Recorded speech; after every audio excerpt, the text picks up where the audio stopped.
Bonjour les gens, j'espère que vous allez bien et que vous êtes en forme.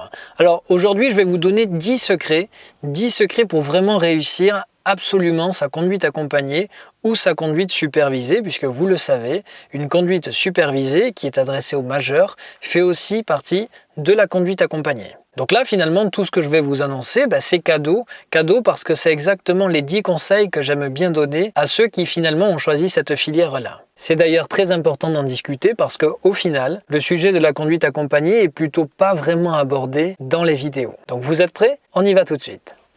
Alors, le premier conseil que je vais vous donner, il est assez simple, ça va être tout simplement d'exprimer vos peurs. D'ailleurs même, ce qui peut être très intéressant, c'est de prendre une feuille et un papier et de marquer, avant de partir en conduite accompagnée, et de marquer dessus tout ce qui vous fait peur, que ce soit par exemple le centre-ville, les manœuvres, de ne pas pouvoir gérer telle ou telle situation, et de le mettre de côté car c'est important par la suite, on y reviendra plus tard. Maintenant que vous avez fait vos heures de conduite et que vous avez atteint le niveau requis, vous allez enfin pouvoir partir en conduite accompagnée. Et là, évidemment, il va falloir y aller de manière progressive, car d'abord, vous allez devoir découvrir le véhicule. Donc peut-être même que vous l'avez déjà fait, essayez tout simplement de vous familiariser avec vos commandes, c'est-à-dire par exemple, savoir où se trouve l'allumage des feux de croisement, les essuie-glaces, la ventilation, mais aussi pourquoi pas, avant même d'avoir attaqué la conduite avec vos accompagnateurs, tester un petit peu la dureté des pédales, le passage des vitesses. Vous voyez, moi par exemple ici j'ai une voiture toute neuve, le levier de vitesse, par exemple la marche arrière, elle est sous forme de bague. Vous voyez, c'est pas ça que j'ai l'habitude de conduire, donc évidemment ce véhicule à 6 vitesses, ça peut être intéressant notamment au début si vous n'avez pas l'habitude de vous familiariser avec tout ça. Ensuite, la découverte du véhicule, c'est aussi savoir accepter et se dire finalement que votre véhicule que vous avez maintenant, vous ne le connaissez pas forcément, donc ça peut être intéressant sur un parking ou pourquoi pas sur un chemin, d'essayer de voir un petit peu les démarrages, les arrêts. Est-ce que le freinage il est plutôt changeant par rapport à la voiture de l'auto-école? Est-ce que le point de patinage il se situe exactement au même endroit ou alors pas du tout?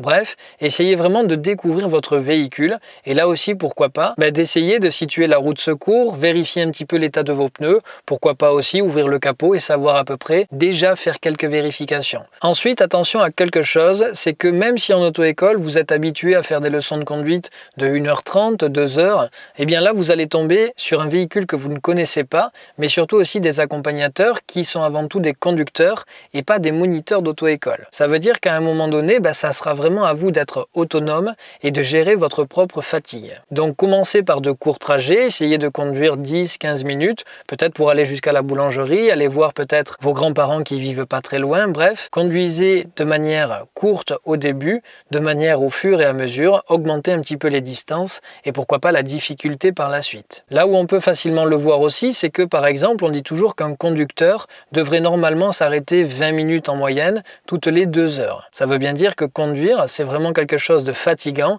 vous avez beaucoup d'indices à chercher sur la route, ce qui fait que très rapidement, on le voit nous d'ailleurs en tant que professionnel de la route, bien souvent, même si vous faites une leçon de conduite de 2 heures, au bout d'1h30, vous êtes là physiquement, mais vous êtes un petit peu ailleurs au niveau de la psychologie et c'est tout à fait normal. Donc sachez tout simplement avouer que vous êtes un petit peu fatigué et ne vous inquiétez pas, quand vraiment vous aurez la maîtrise de votre voiture, à ce moment-là, vous aurez plutôt tendance à vous concentrer sur ce qui va arriver dans les futures secondes et évidemment à mieux vous gérer et à être moins fatigué avec le temps. Autre conseil, et il est peut-être plus important que les autres, c'est vraiment de conduire avec beaucoup de régularité. Ça servira à rien de faire par exemple 200 km en un week-end et de plus toucher à votre voiture pendant 3 semaines. Alors ce conseil, il est aussi valable pour les gens qui regardent par curiosité cette vidéo, mais si un jour vous avez le permis mais pas la voiture, vous voyez, je reçois beaucoup de commentaires qui m'en parlent justement, j'ai mon permis mais je peux pas conduire pendant un moment, gardez ce conseil en tête, c'est qu'il vaut mieux conduire un peu mais souvent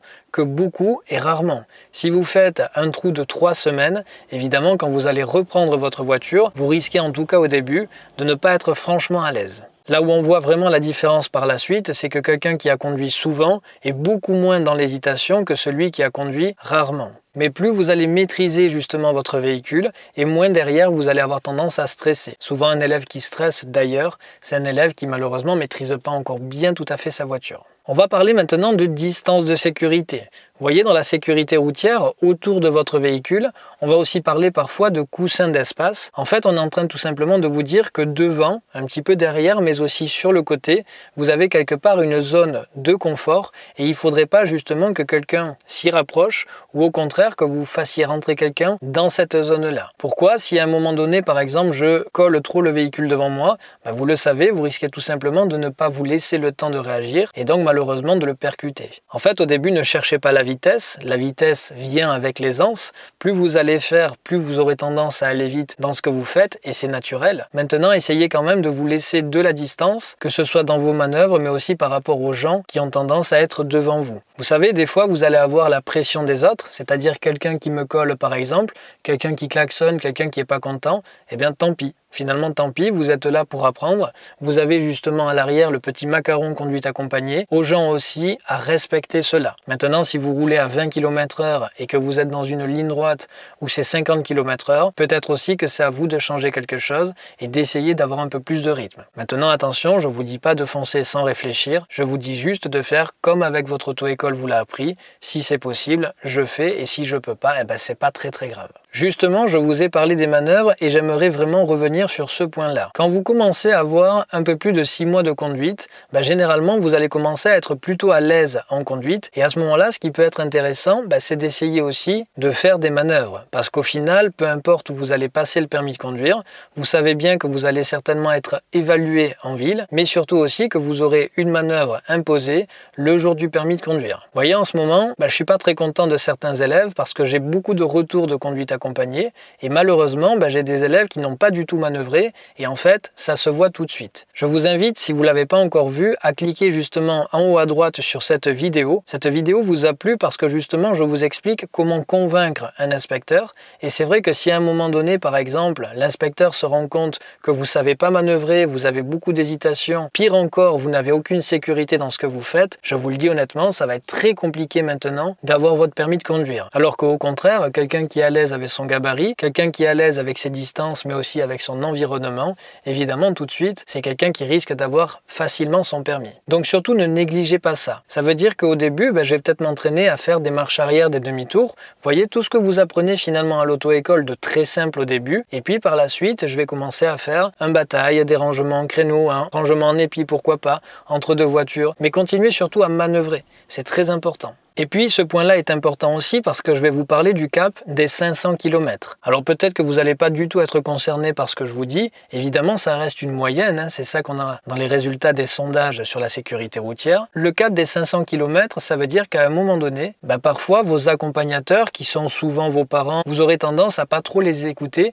parce que justement, vous allez commencer à rentrer dans ce qu'on appelle l'excès de confiance. En fait, à un moment donné, on va retrouver des réflexions comme « t'inquiète, je maîtrise, ça passe ». Bref, toutes ces petites phrases-là qui là évidemment prêtent à sourire mais sur la route peuvent être vraiment très dangereuses. En fait, à un moment donné, si votre accompagnateur vous dit « fais attention, tu vas trop vite, fais attention, tu colles un peu trop », ne faites pas trop la sourde oreille. La personne à côté de vous a justement l'expérience que vous n'avez pas. Parfois, c'est difficile parce que quand on a un parent et un adolescent, il y a aussi parfois le message qui reste difficile à passer et c'est tout à fait normal. Donc attention justement, je vous mets en garde sur ce cap des 500 km qui évidemment peut arriver très vite au début de sa conduite accompagnée ou assez tard justement en fin de formation. Parlons à présent du dépassement. Le dépassement en soi, c'est pas forcément une manœuvre très dangereuse. Par contre, si c'est fait n'importe comment, là évidemment ça risque d'être assez compliqué. Si vraiment vous savez à 100% que vous pouvez dépasser et pas rester très longtemps sur la voie de gauche, pourquoi pas, franchement allez-y. Maintenant si vous avez un doute,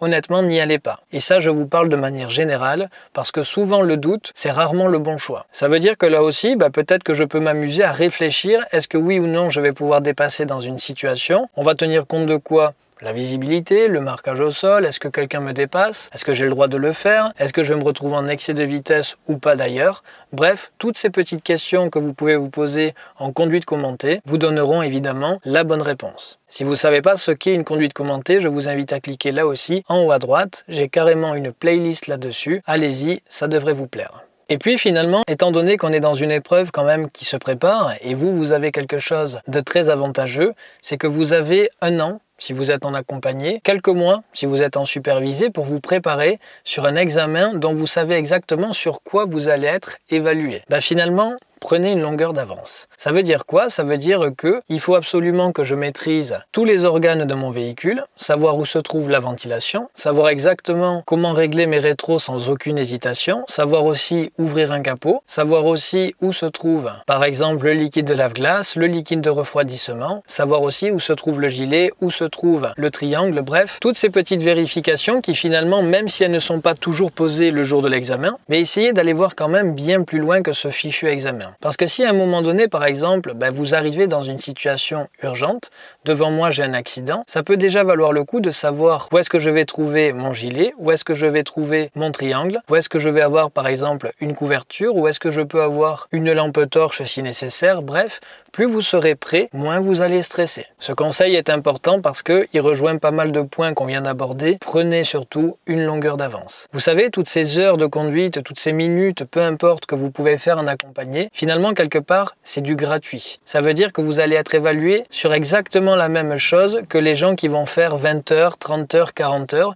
Et vous avez tout ce temps où vous pouvez vous préparer. Quelque part, parfois, on pourrait même trouver ça injuste. Et enfin, le dernier conseil que je peux vous donner, c'est surtout d'augmenter votre niveau. C'est-à-dire que vous le voyez beaucoup pendant vos heures de conduite à l'auto-école. Au début, vous allez avoir un peu le volant. Après, vous allez avoir le volant, le clignotant. Après, les pédales. Bref, si c'est pas dans cet ordre, c'est pas vraiment très important. Mais entendez ce que je suis en train de vous dire. Je suis en train de vous dire que justement, derrière, à chaque fois, on vient augmenter le niveau. On vient rajouter quelque chose. On vient rajouter de la difficulté dans votre apprentissage. Aujourd'hui, si vous restez dans votre zone de confort et que vous niez quelque part le fait que vous allez passer peut-être en autoroute, l'examen du permis de conduire, peut-être que vous allez passer en plein périphérique, peut-être que ça sera vraiment du centre-ville et que vous vous amusez à rester finalement juste autour de chez vous, à jamais vraiment forcer, honnêtement c'est dommage parce que arriver au bout justement de cette conduite accompagnée, vous allez arriver en auto-école, votre niveau ne sera pas assez élevé et là évidemment vous allez devoir payer parfois beaucoup d'heures de conduite. Alors que si au final vous vous êtes bien préparé, vous avez eu une progression logique dans votre conduite, au final le coût aussi de la formation en auto-école devrait être moindre.